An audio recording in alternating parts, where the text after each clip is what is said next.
কেমন আছো তোমরা সবাই? রিল কথা আরেকটি ভিডিওতে তোমাদের স্বাগত। কিছুদিন আগে বাপের বাড়ি গেছিলাম। যাওয়ার পর ওখানে গিয়ে শুনি যে সুভাষ মেলা বসেছে। ছোটোবেলা বাবা মার সাথে সুভাষ মেলা যেতাম কাকুর গাছিতে। তো ভাবলাম মেয়েকে নিয়েও তাহলে একটু ঘুরে আসি। তো সেদিন মারও যাওয়ার কথা ছিল, তো মা যেতে পারেনি, তাই বাবা, আমি, আমার হাজব্যান্ড, মেসো, মাসি আর মেয়েকে নিয়ে মেলায় ঘুরতে গেছিলাম।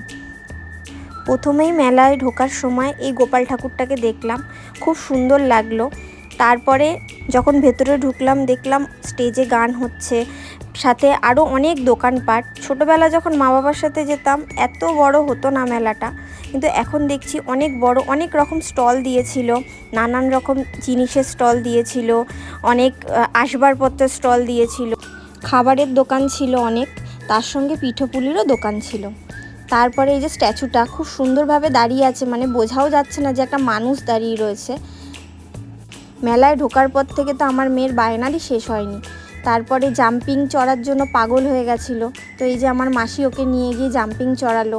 তারপরে আবার আমার বাবার সাথে গিয়েও আর একটা জাম্পিং চড়েছে, সেটার আর ভিডিও করতে পারিনি। তারপরে তো খেলনাবাটি, প্রচুর খেলনাবাটিও কিনেছে ও। আমিও অনেক জিনিস কিনলাম বাড়ির জন্য। তারপরে আমার মাসিরাও অনেক কিছু কিনলো।